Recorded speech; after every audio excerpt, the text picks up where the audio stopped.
বন্ধুরা আবারও চলে এলাম মজাদার একটা রান্না নিয়ে। ছেলে বাজার থেকে বড় বড় বাটা মাছ নিয়ে আসছে, আর এই বাটা মাছের একদম সিম্পলভাবে রান্না করব। বেগুন বড়ি দিয়ে কালো জিরা বাটা দিয়ে প্লেন ঝোল বানাবো। সেরকম কোনো তেল মশলা লাগবে না, অল্প তেল মশলাতে এই রান্নাটা দুর্দান্ত স্বাদের হবে। তো তোমরা প্রথম থেকে শেষ পর্যন্ত অবশ্যই দেখবে, আর ভালো লাগলে লাইক শেয়ার করে পাশে থাকবে।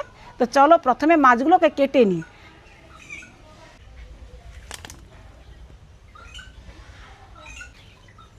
এই বাটা মাছগুলো এতটাই বড়, এখান থেকে প্রায় 3 পিস 4 পিস বেরিয়ে যাবে।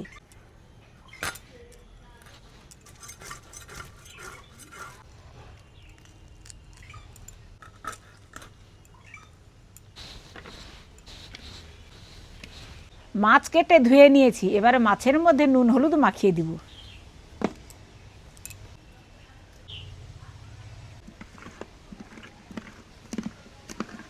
এবারে বেগুনটাকে কেটে নেব।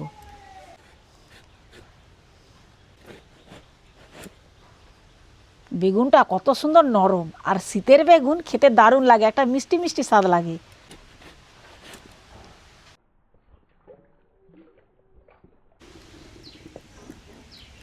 বেগুনের মধ্যেও নুন হলুদটা মাখিয়ে নিব।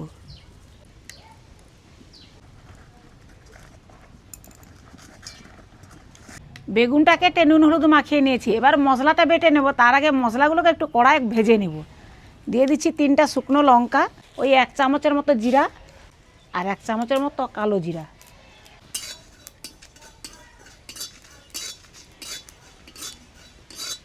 মশলাটা ভাজা হয়ে গেছে, এই মশলাটা এবার শিলপুটার মধ্যে রেখে দিব। কড়াই দিয়ে দেবো কিছুটা সরষের তেল। প্রথমে বড়িগুলো ভেজে নেব।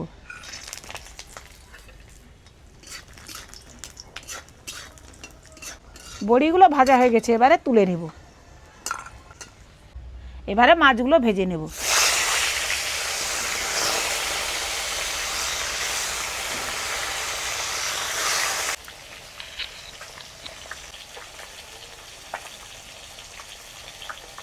দিয়ে দেবো 2টো কাঁচা লঙ্কা। মশলাটাকে এবার জল দিয়ে বেটে নেব।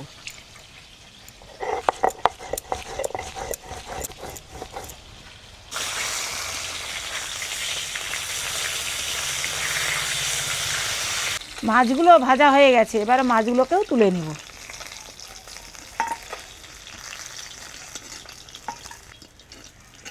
ওই তেলে বেগুনগুলোও লাল করে ভেজে নেব। বেগুনের মধ্যে অল্প একটু তেল দিয়ে দেব।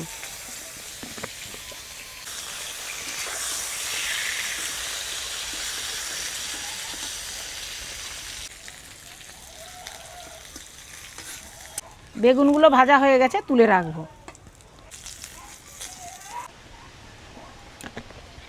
ফোড়নে দিয়ে দেবো জিরা আর কয়েকটা কাঁচা লঙ্কা।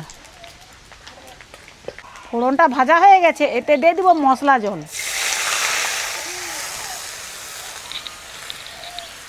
দিয়ে দিব হলুদের গুঁড়ো, স্বাদ মতো নুন। ঝোলটা ফুটে গেছে, দিয়ে দিব বড়ি ভাজা।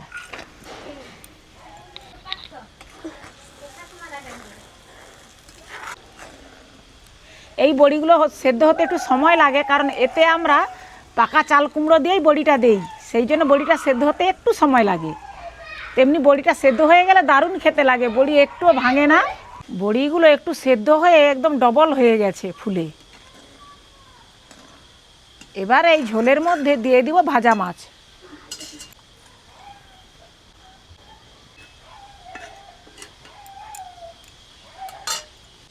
এরপরে দিয়ে দিব ভেজে রাখা বাটা মশলা। এই মশলাটা দিয়ে আর বেশি টাইম ফুটাবো না, যেহেতু ভাজা আছে। বেশিক্ষণ সেদ্ধ করলে মশলার তখন গন্ধ সেন্টটা অনেকটাই কমে যায়। এবারে দিয়ে দিব ভাজা বেগুন।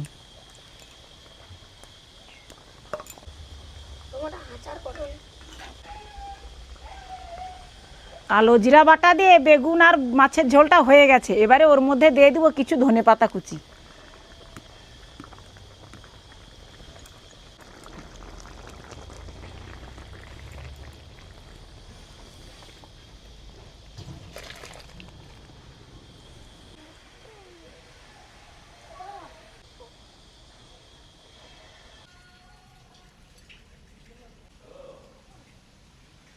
কালো জিরা বাটা দিয়ে ঝোলটা রান্না করতে ঝোলের কালারটা একটু কালচে হয়ে গেছে। আমি যেহেতু কাঁচা লঙ্কা আর শুকনো লঙ্কা বেটে রান্না করছি, হয়তো গুঁড়া লঙ্কা দিলে কালারটা সুন্দর আসতো। তো কালারের সঙ্গে স্বাদ নেই, রান্নাটার টেস্ট নিয়ে কথা। টেস্ট যদি ভালো হয় কালারটা কোনো ব্যাপার নয়।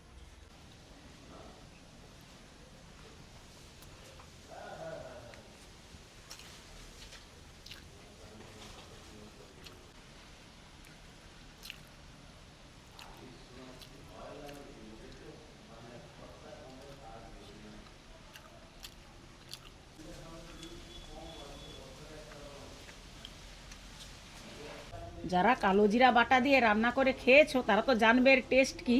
যারা খাওনি একবার হলেও এরকম বানিয়ে খাবে, বারে বারে খেতে ইচ্ছে হবে। আমরা তো এমনি প্লেন জিরা, এমনি সাদা জিরা বেটে রান্না করে খাই, কিন্তু কালো জিরাটা দিতে সত্যিই দারুণ লাগছে তরকারিটা।